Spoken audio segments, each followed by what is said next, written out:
Hello, welcome back. New episode of Punks and Pinfalls. It's been a few weeks. We took a few weeks off. But this is Gigi, back again, as always, with C-Dub. And this week, our very special guest, who's no stranger to our show and to the podcast network. Benjamin. We caught him off guard. You scared him. Benjamin Michael in the house. So yeah, a lot of crazy stuff to talk about. We had a lot of busy doings in the Rockstar office, so and a lot of extenuating circumstances. Yeah. So sorry we've been off for a few weeks, but hey, we're back. New content, new episode, and man, yeah, it's gonna be a real easy episode because of a few weeks off. There's a lot to talk about. Yeah, there's plenty of stuff to catch up on and stuff. So. Let's see. You want to dive into wrestling news? Yeah, let's do some wrestling news. It's been a bit. Let's just start with the last episode that we were going to record. We were about to do a new episode, and we ended up not being able to do it. And that week, a terrible tragedy in the world of wrestling happened.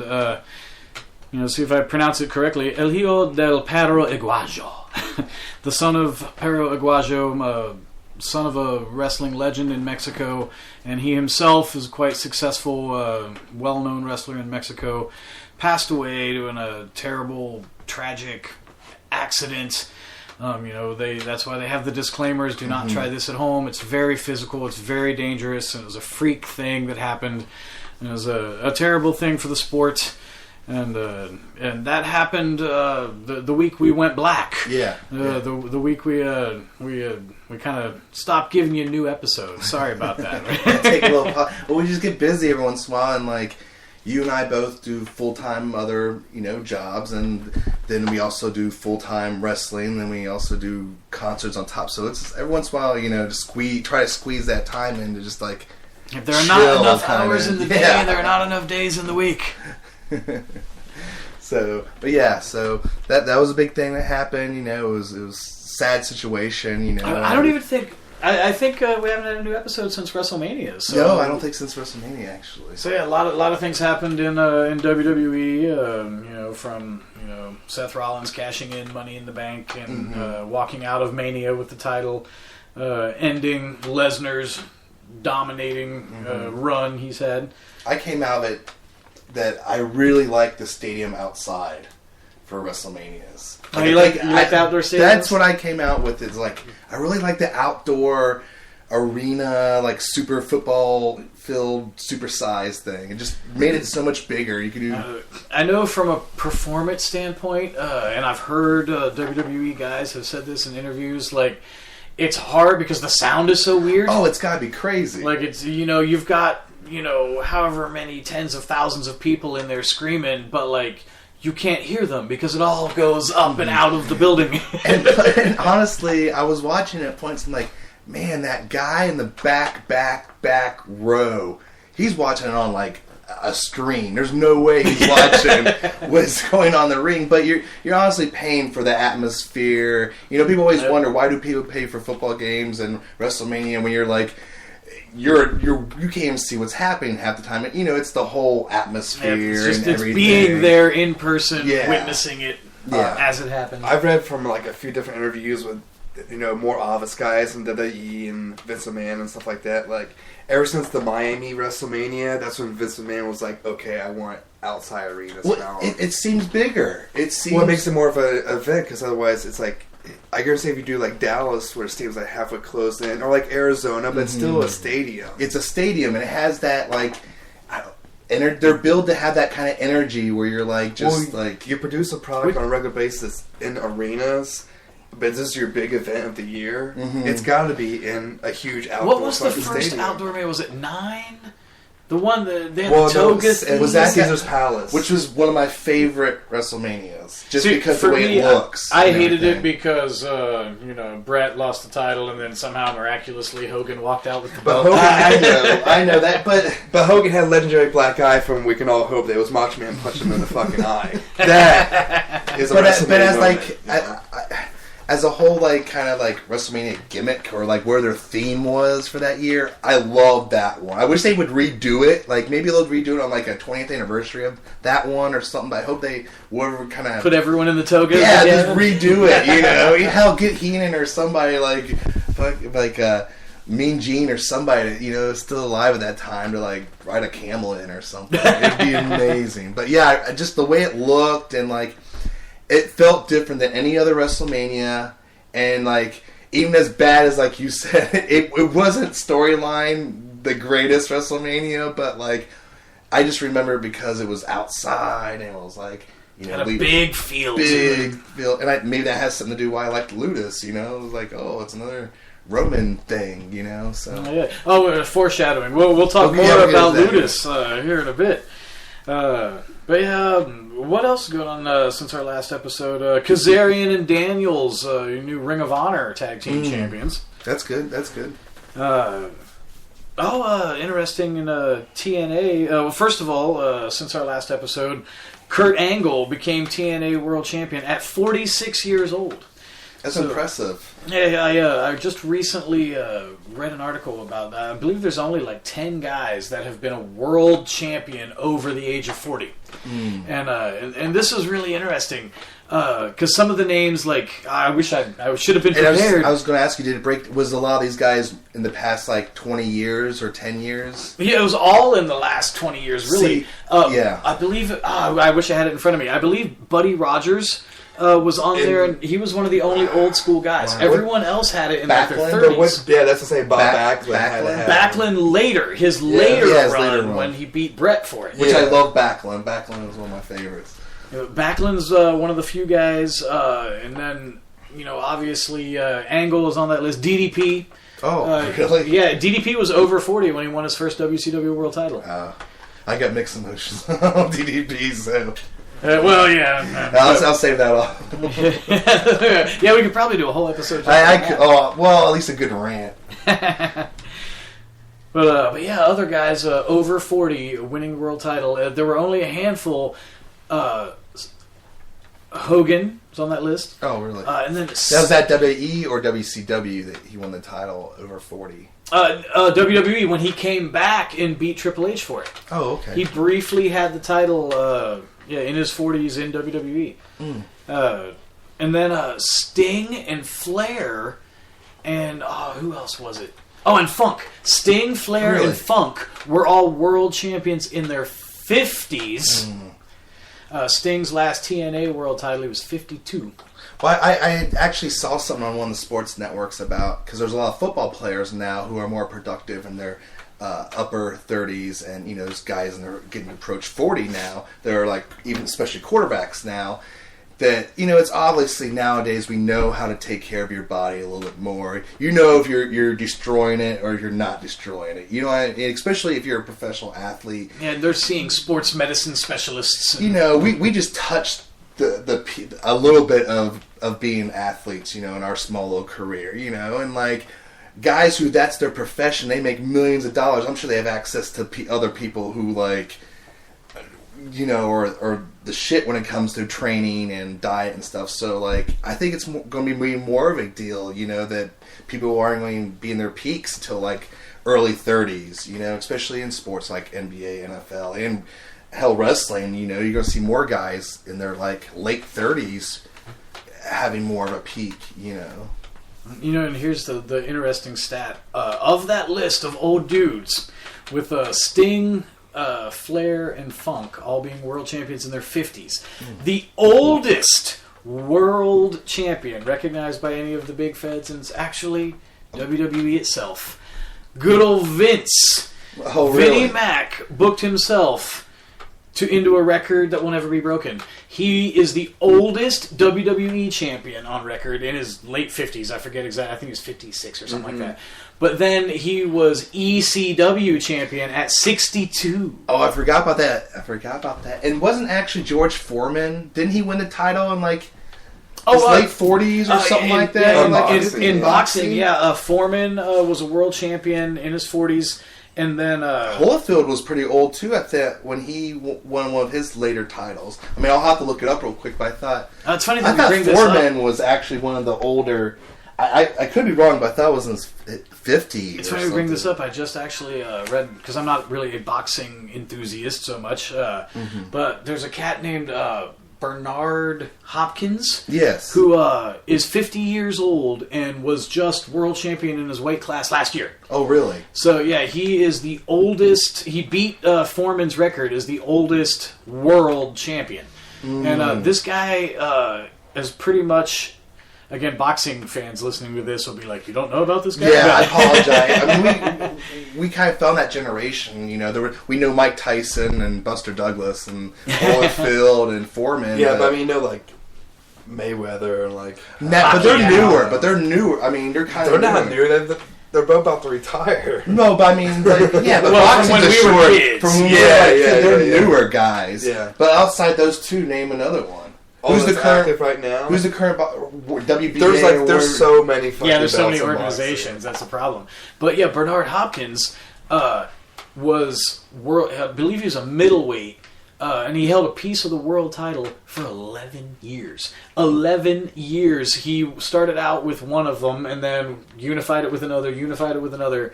So he held 4 different world championships in his weight class. 11 years. He was a world champion. Lost it. And then dropped weight classes, or maybe went up a class. I forget. Went to, I think, light heavyweight. I don't know. Went to a different weight class, and again became a world champion. Well, I mean, how about Fabulous Moolah? She owned that belt for like 30 years. Oh yeah, back to wrestling. Yeah, Moolah is a class all to herself. She probably had a women's title for like 30 years. It was 20-some years. Yeah, that's a record that will never be broken. She was. Oh, it'll never be broken. Yeah. Like in just WWE title runs, like long reigns, it's like Hogan, San Martino. There's only a handful of people that held it for like years. In today's Punk had one of the longest runs here recently, and his was just over a year. Just over a year or something like that. Yeah. Probably. And that was probably one of the longest runs recently. Yeah, absolutely. Like in today's video game culture, in our, everything is sound bites. Everything is boom, boom, boom, boom, boom. Short attention span. So yeah, you don't see people. Well, and it was a different era because how often were there TV tapings? How often was the champion defending the title? Now they produce 12 hours of television every week. That's the thing. You look back, they probably could be a champion, but yeah, you only see them a few times. Well, even in boxing, sometimes they can only have like 3 or 4 fights a year. Or you probably traveled so much and you didn't have huge national TV, you know. Well, what else we got on there? In the world of wrestling, we did mention TNA's world title with Kurt Angle. Other TNA news: Taz, former world champion in his own right. Taz has been a long-time part of the TNA commentary crew, and he has left the company. So there's lots of stories going around about them having financial problems, and he was very PC in his departure. He didn't talk a bunch of trash. He just said it was time to move on. I really liked him as like a commentator and like a side ring guy. Yeah, back to his WWE days. I remember ECW fans being mad, saying like, "Oh, it sucks that they made Taz a commentator." I'm like, "Are you kidding? He's making WWE money and he doesn't have to beat up his body every night. Good for him." And I thought he was good at it. Like he was entertaining, and like I believed that he knew what he was talking about when he would talk about it goes back to the old days stuff. of, announcers were usually retired wrestlers. You needed somebody with that experience. You'd usually have your broadcast guy, and then you need your color commentator, somebody that can give you a little insight from personal experience. And when Taz or somebody like that, now JBL, Booker T, when they say, when I was in the ring with, and they bring up their WrestleMania moments, you're like, this guy knows what he's talking about. Wrestlers, and he is good what he does. One of the best guys. I'll give props to him, but especially because of the network, you can hear old announcers and like that. One announcer that was an expert, Bruno Sammartino. Oh yeah. When he's in coverage, he's always talking about fucking guys' weights and shit. He's like, look at him, he's all a good 235, maybe 40, good shape, blah blah blah blah. And we put the guy over, but it would just, to me, I'm like, Holy shit, man. So let's just do a little thing right now. Who is your favorite wrestler turned commentary? Mine's got to be Jesse Ventura. Or Gorilla Monsoon. Those are probably my two. Bobby Heenan. Bobby Heenan's a good one. It's a manager. See, that's the thing. It's hard. I mean, I got tied to him and Gorilla Monsoon. I grew up with that shit. Yeah, Gorilla Monsoon and Jesse the Bobby Ventura are two of my favorite wrestler commentary. Yeah, absolutely. In my opinion, it's always Gorilla Monsoon is the greatest wrestling name. You'll never beat it. Gorilla Monsoon is the greatest wrestling. Yeah, a Gorilla Monsoon is worse than a Sharknado. Oh, by far. Oh, it's a tough call, man. I know we already beat you to the good ones. Yeah, I mean, Heenan and Monsoon and Ventura. Ventura was my favorite just because the way he always gave a bunch of heat to Vince. Right. Knowing what we know now, as kids, nobody knew that Vince was the owner. Yeah. And when you go back and watch that now, and he just had so much fun healing out on his boss. Mm-hmm. Now, let's maybe do reverse. Who's some of the worst, doesn't have to be a wrestler, but worst side commentators?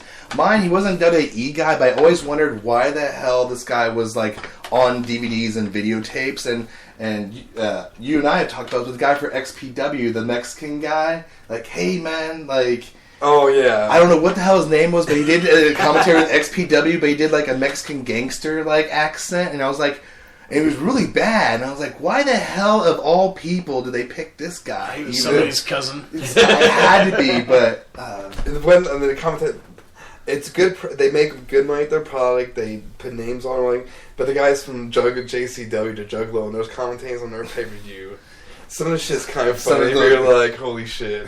Yeah. To me, the all-time worst has to be Mike Adamle. Remember him? Oh yeah. Sports broadcaster that they brought in, and first line he called Jeff Hardy Jeff Harvey. Yeah, he came from the XFL, so he was born to fucking fail. And he just obviously wasn't a wrestling fan. Obviously didn't know the product, and the fans could see right through it. Yeah. I don't really care for the guy who was Taz's sidekick at TNA, the younger new guy. Oh, recently, Josh Matthews. Yeah, I really didn't care. I was okay, but I don't know. So. Any other news on there? Oh, what else do we have in our notes? We're trying to be prepared to do this broadcast. Again, since our last episode, Wuhan Nation signed to NXT. Yeah, so.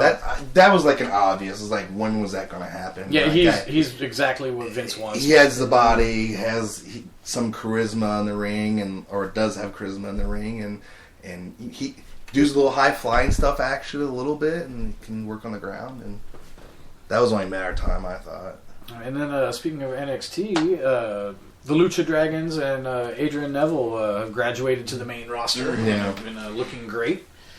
And with Jey Uso out hurt, he's going to be out for 6 months. So it'll be really interesting to see what happens with their tag team division. I think that played a role in the Lucha Dragons getting brought up when they did, because it's boom, they need a tag team to fill that spot. Mm-hmm. Well, I think they had to bring those guys up in Neville. They had reached that point. I think Sami Zayn would be up too if he didn't have injuries. Yeah, once you arrive at the top of NXT and you have a good run and the fans believe you've had that title and that's when you graduate to the main roster. Yeah. Well, like I said, you look at the WWE right now. Cena's is a veteran. Orton's a veteran. Yeah, all those guys from that period, all the guys who were the replacements for the Attitude Era. Think about that. People our age look back at the Attitude Era and the NWO and DX and that whole time period. It's been 20 years. Yeah. Goldust is one of the legends working. You know what I mean? It's still, he's not even a veteran. He's one of the older legend guys. Yeah, Booker T, JBL are announcers now. It's a lot of time has passed. And the guys who were groomed, Cena and Evolution and all those guys are now the 10-year plus veterans, the multiple-time world champions. And then, you got Batista's following in The Rock's footsteps and graduating to Hollywood and... and the Hardys left for TNA. Yeah. Punk is gone. So it's a real interesting time to see, with Seth Rollins rising to the main. Definitely changing the guard. Yeah, it's what's going to happen over the next few years, and NXT makes me think the future is bright, but then they still do some really dumb things sometimes. They do. I mean, I think, and honestly, like Kevin Steen will be brought up at some point here soon. Has to be. I mean, what's he going to keep? I think he's almost at that like top of NXT where. What else can he do? He's currently he's currently their champion. People like the gimmick. The first weekend he had T-shirts to sell. Yeah, exactly. So it's like he's got to. I would think he's got to be. I mean, you go to an NXT event and there's fucking Kevin Steen shirts everywhere. Oh, I mean, and they didn't really change them. You can't really. What are you going to change him into? Well, Kevin Owens. Well, yeah. I mean, they didn't. The person, the essence gimmick, they didn't really change. They didn't repackage him or change his character or his moveset really or anything. And so that gear or anything. Nothing. So I can't see him really changing him when they put him up, and it's got to happen soon. What's funny is with the other Sammy, our Sammy, Solomon Crow. We heard all this stuff about his hacker gimmick and all, but once he was actually in the ring, man, that's Sammy Callahan. Yeah, they gave him all this crazy gear every once in a while. It was kind of different, but then when they start actually using him, they just give him actually his old shit back, including his necklace and stuff. I'm like, he's even wearing a fucking little necklace thing, man. Like, Dean Ambrose, he's fucking John Moxley. Yeah, he is. Like he's in. Seriously, when's this gonna go back to the black fucking tights? Like here in a little bit. The T-shirts look like his shit. Everything. What is it? I think maybe it's guys from Cincinnati. They put in jeans and a wife beater. Jimmy Yang, and then now John Moxley. Hey, Jimmy had white. And he's got gray. He's got white and gray. Sometimes mixes it up. Well, let's hit some concerts actually, since we. Oh yeah, since our last episode, we had a lot of great shows at Rockstar Pro Arena. The most recent, just coming off our first venture into country, we had Whitey Morgan in the 78s, and it was a fantastic success. It was a packed night, and probably the most whiskey we've sold at a country. We were actually nervous. We're like, how much whiskey does it take in a room of people? Because then at night, it was like literally, there was probably about 30 or 40 minutes left in the concert, and we pretty much kind of ran out of booze instead of some shitty bottom of the barrel. Yeah. We could easily sold another $300 or $400. Yeah, that's how much they were drinking. Like, we had the liquor sold out. All the liquor was doing was slowing down the beer sales a little bit. enough to keep up. So with was it literally shot and a beer, or was it mixed drinks? At that night, we had 4. Because our guess was we were just like mixed drinks and PBR. I'm sorry, a shot of whiskey and a PBR. See, I worked the bar. I was kind of like the guy at the bar. Yeah. See, I missed. I'm at home with he's still recovering from his broken ankle and surgery. And all that. I mean, it was pretty good. Just the band, I want to make sure they were kind of taken care of because they were creating income for the venue. Yeah. Themselves drank a lot of fucking booze. I mean, you saw I got him that big bottle of whiskey. Yeah, that was gone. Yeah, we got him a really nice bottle. Was it Bullet? It was Bullet whiskey. Okay. That's what they requested. But another thing, a couple of guys was really cool. Everyone in that band was pretty cool. This is Whitey Morgan in the 70s. Everyone in that band was really cool. But no, people were coming up and ordering like 5 beers at a time. Mm-hmm. And we always know it's a good night when we get that mid 30-year-old, late 30. They may be a little bit older than like the young 20-year-olds, but they'll throw down. The fucking club literally became. I don't know if you've ever seen that show Full Throttle. It was Full Throttle mixed with like 10 to 15%, 20% maybe hipsters. Okay. But yeah, it was like Harley fucking. So there was beards galore, leather do-rags and shit. Yeah, the venue turned into Sturgis. For a there was a line. Gigi wouldn't shit you not. We looked down low. I was like, holy shit. We're Sturgis tonight because it was all like biker, like the early crowd, like the biker crowd showed up early and were hanging out in the parking lot waiting for the show to start. That's awesome. So it was a fun crowd, but no real problems or anything. The crowd's real polite, and they just wanted their whiskey. They wanted their booze. Like I said, we had 4 bartenders that night, and we still were like, I couldn't eat that night. That's how busy the bar was. Just nonstop. Yeah, I couldn't stop. I cooked the pretzel, and all I had to do was take it off the table and put it in my mouth. And had no time. I had no time. Yeah, it was a good night. It was a fun time. Yeah. But shows coming up at the arena, depending on when this gets uploaded. It'll be up tonight. Yeah, tomorrow night. It's April 25th for whenever you listen to this. So if it's after April 25th, you missed out. Just show up to the venue. There might be something going on. Yeah, any night of the week, show up. There might be something. Check RockstarProArena.com. Just knock on the door, see what happens, man. But yeah, as we're recording it, it's tomorrow night. Yeah. Victory Heights, Neurotic November, and The Road to the Milestone. That's the touring package with locals. Allies Aside, Believe, and Juggernaut. So it's going to be a fun show tomorrow night, Saturday the 25th. And then they do a pretty good Justin Bieber cover. Yeah. You guys beforehand. And then the music that you heard at the intro of the show, this coming Tuesday. What's the date on that? April 28th. Yes. Icelandic band. They're from Iceland, people. Yeah. It's not like, oh, are they from Columbus? Oh, are they from another state? No, they're from another hemisphere, another continent. So might as well be. It's like they're from Elfland, basically. Something like. Icelandic band Solstafir will be at Rockstar Pro Arena. Epic. Just look them up. It's going to be a fantastic show. And Ancient Wisdom with 2 V's. Ancient Wisdom touring with them. Going to be a great night. I mean, if you like Viking shit and Black Sabbath, come on. They're like that epic metal, like rock. Like they're like all their songs are like 9 minutes, and they have stories. They're still like a story. Yeah. And I've actually been in Norway. I spent like 4 or 5 days in Norway and Scandinavia, and they're from Iceland, and I feel the Viking like that area is kind of weird, and I think that's why it gets kind of a dark, epic metal from that land, and like they fit that. I mean, and their videos are epic. Oh yeah, I wonder how much money they spent on the videos. Shit. They have a couple. There's like chopper shots. They have a couple videos. Actually, there is like a Viking battle. Oh yeah, a few of them. Yeah, one guy's got like one eye and shit. Yeah. They're Viking. Yeah. Tuesday, April 28th, Solstafir. Check that show out.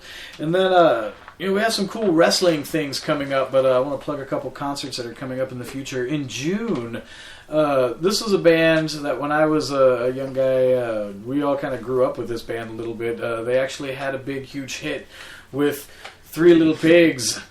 Green Jello with a Y, but pronounced Jello. Yeah. Because they got sued by the Jello Corporation. It's pronounced like the German way, like Jello. But yeah, Green Jelly is going to be at Rockstar Pro Arena June 18th. And man, it's going to be a fun show. Locals on that are Chubb City for Rockstar Pro Wrestling fans. Former backstage interviewer, sometimes commentator, Switchblade Jake, that's his band. And then Abertooth Lincoln, Deuterus. And then Bearer of Bad News, great local band. And actually, I'm going to come back to Bearer of Bad News in just a moment because we have a great little story from our own Benjamin Michael. But that same week, June 20th, Farewell My Love, Famous Last Words, Sycamore, and It Lives, It Breathes. The Tours from the Crypt tour. Locals Glass World and Hunter's Chase on that one. So June 18th, Green Jello. June 20th, Farewell My Love. RockstarProArena.com for all the information, tickets, blah, blah, blah. Everything. Bearer of Bad News. Back to them. We had this joke on the podcast for a few weeks. There hasn't been a new episode of Real Alien Talk in a while because Scary Gary, SG1's co-host, Benjamin Michael, who is in the studio with us tonight, was traveling the world on the road with a great rock band called Bearer of Bad News, who again will be on that Green Jello show June 18th. So where in the world was Benjamin Michael? How was the tour, buddy? It was good. It was better than I thought it was going to go. You never know when you take a new band out there. You just never know what the fuck people are going to be like. Good or bad or fucking... Where'd you guys go? It was majority, all it was Germany and Netherlands. Oh, okay. Yeah. Netherlands is interesting. There's a lot of people like you could, and a lot of bands when you first take them over there, they're like, I didn't know that like Netherlands and like Amsterdam were the same thing.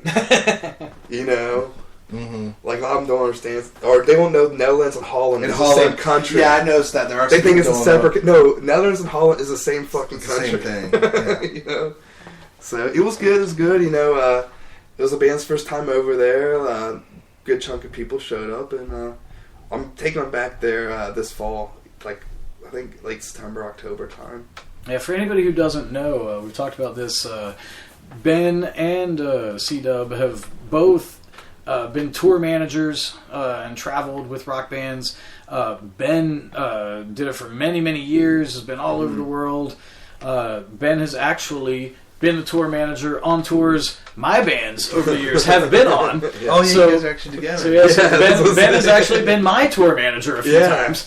So yeah, we have a lot of good stories. We were talking about this. We get together. Hey, what do you want to talk about on the podcast? And I listen to some of the podcasts, and then I'll go go ahead.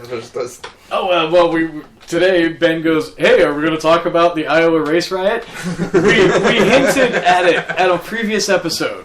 Go back on the podcast network and listen to old episodes. An episode I was not there. This is it came up, and I said, no, we can't talk about it until Ben's in the studio. We want to have Ben here for that episode.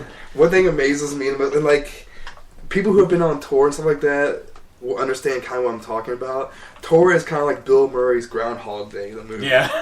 It's the same shit every day. It changes a little bit, hoping you get the thing done right, and you get to go back to a normal So the Iowa Race Riot Day was special because it stood out. Well, it did stand out because I didn't remember being on that tour that was a Midwest tour. He blurred them together.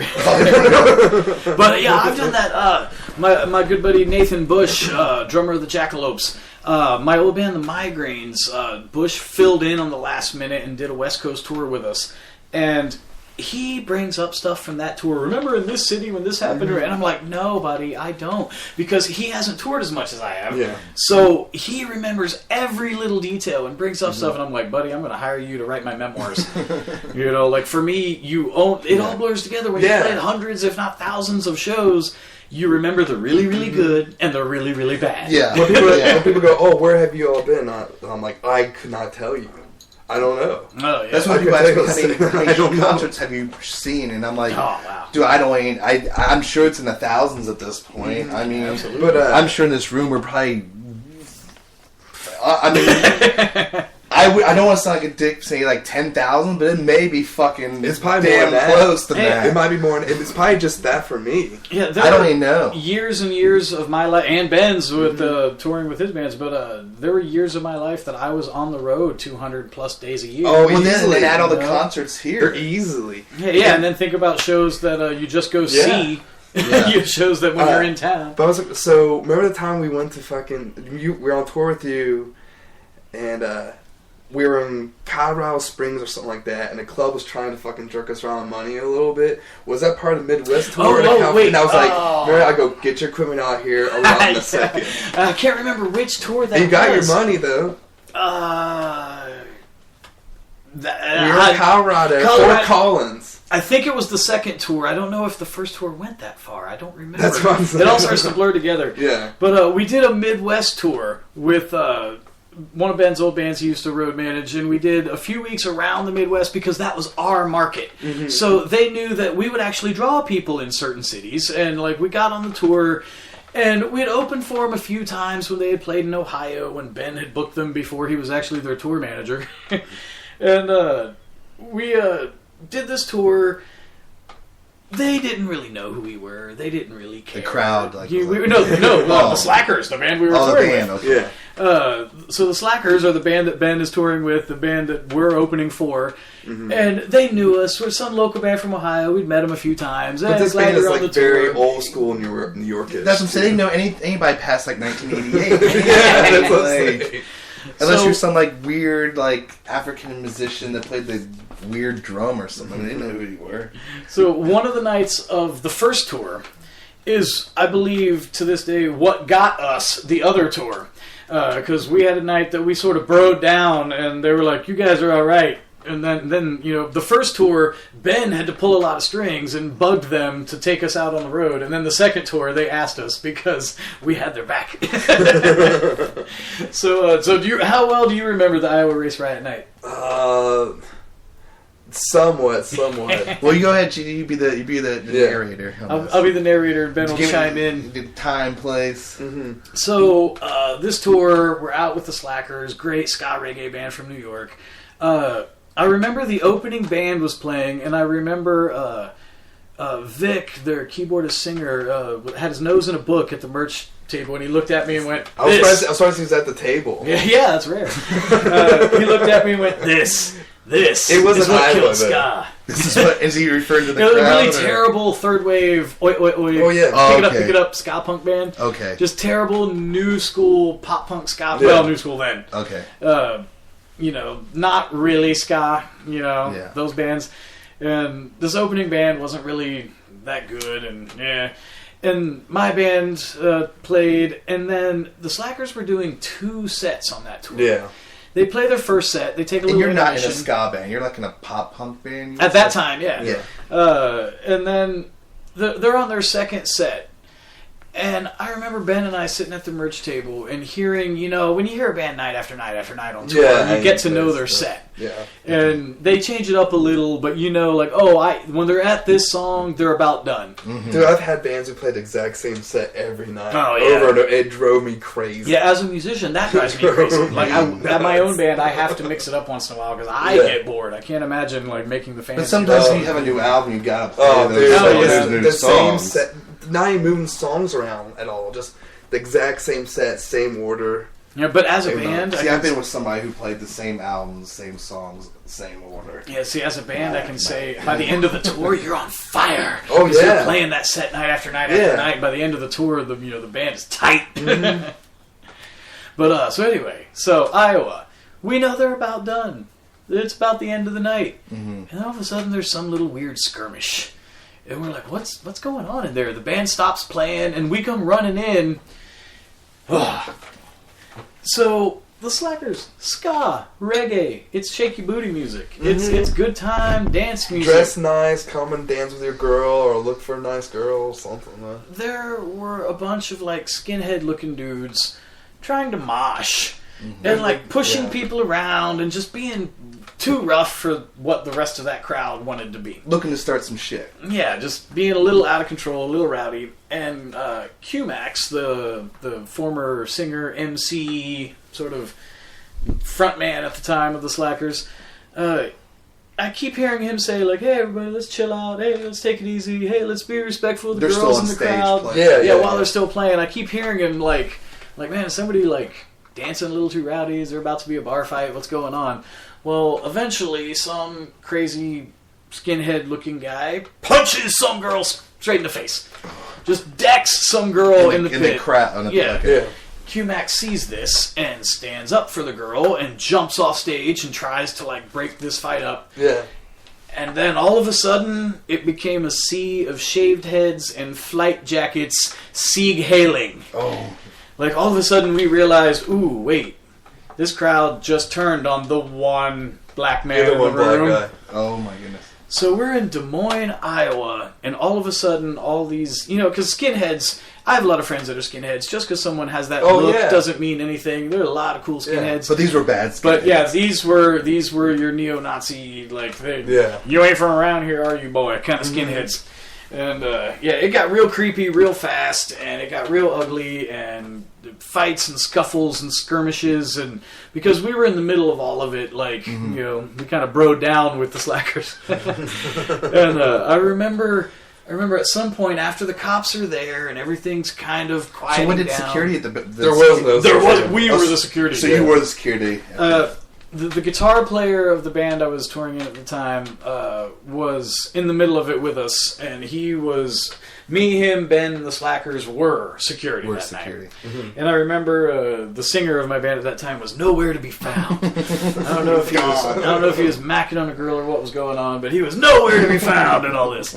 So this whole big fight craziness happens, and the bar is scared to death of these kids. Yeah, it's they're so very intimidating. Yeah, it's like the local gang that's bullying this venue. Mm-hmm. And I remember yelling at them, going, if you let these kids get away with this, they're going to get your venue shut down. Oh yeah.